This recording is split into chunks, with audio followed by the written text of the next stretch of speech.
Sampling methods. So random samples, they ensure most of the time that the sample is representative of the population of interest. Remember, we hope that we can say something about the population by not looking at every single thing in the population, but by looking at a small part of it.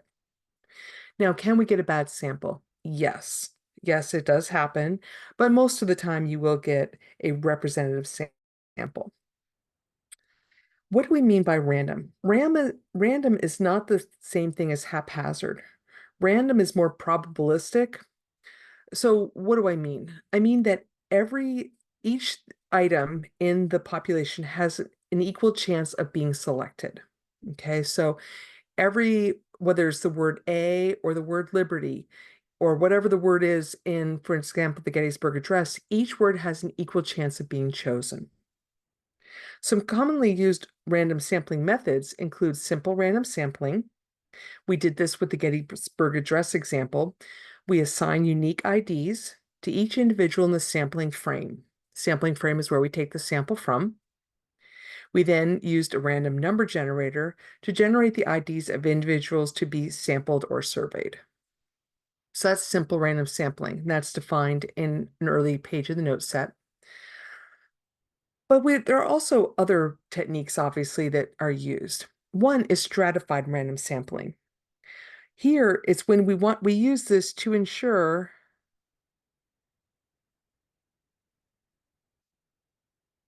that small strata are represented, excuse me. Strata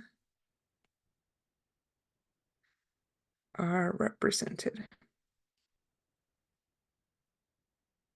And there's a good example not far from, well, actually on Cal Poly campus. Suppose that we're interested in getting a sample of all 22,000, roughly 22,000 students on campus. And we want everyone's voice to be heard. Would you think that some of the concerns of, let's say, a sophomore undergrad would be the same as the grad students? Because we do have grad programs. And I'd say a lot of times, yes, but not necessarily, depending on what question is asked. So we're interested in all Cal Poly students.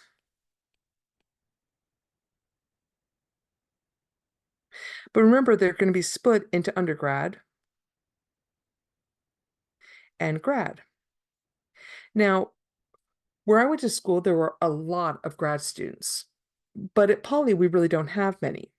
So if we just take a you're like, why not just take a simple random sample? The problem is there are about 21,000, actually, there are more than 21,000 undergrads, but they're actually less than 1,000 grads. If we want to make sure that the grad students are represented, what we want to do is that a sample of, let's say, 25 is maybe take a proportionate sample, take, let's say, 21 out of all the undergrads, and then take 4 sample of just the grad students. This way, it's representative of the population as a whole. Now, cluster sampling, we treat each sample, it's a mini population. So each sample is a mini population.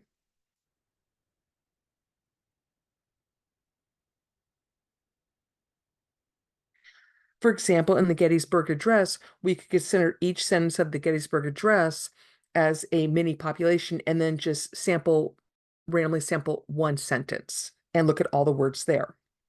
In relation to the Cal Poly example, we could look at and we're interested in, let's say, all the undergrads. And we've got freshmen, sophomores, juniors, and seniors.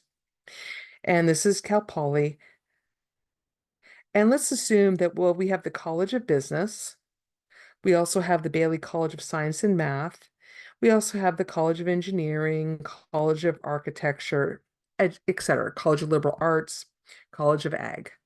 And what if we took everyone from, let's say, the College of Engineering and sampled every single one of them and use that as our sample to represent all of Cal Poly? And you're like, well, that'd be huge. Yes, but we can do we can sample a cluster.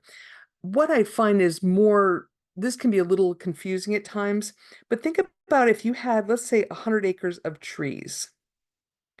and you want to see if you were ready to cut in some of these acreage. Well, what you could do is you could actually split that 100 acres into like a grid of, in theory, let's say a 10 by 10 grid. This is not a 10 by 10 grid, but just give you an idea. And then number each of these grids and then take a sample and look at one piece of that grid. So instead of at 100 acres, maybe you look at 1 acre and figure out how many trees are ready to be cut. And you would randomly chosen that one. So you're not looking at every single area, but you're looking at just 1 acre out of the 100. The last method is systematic sampling. For example, with the Gettysburg Address, we could sample every fifth word of the Gettysburg Address. Or we could start somewhere in the middle of the Gettysburg Address or partway through, then sample every 10th word. Probably would I do that? Yeah, you can do that. It's a little bit different. You choose every kth individual. So every some number from the sampling frame.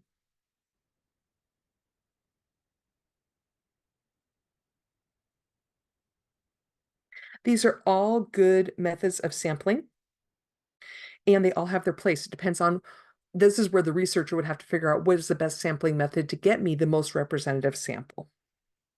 Now, here's some bad sampling methods. Convenient sampling. Usually when we say convenient sampling, we mean it's convenient to the researcher. So let's say I was interested in all Cal Poly undergrads. So I sat in my office and every fifth student who walked by, I had them do a brief questionnaire. Do you think that that questionnaire is going to represent all Cal Poly students? Well, I'm in the College of Science and Math, and I have my office in one of the buildings in the College of Science and Math, and it's mostly made up of math people. Who walks by most time? Math students, and occasionally some stats students. Do we think that math undergrads are necessarily representative of all students on campus? Well, probably not.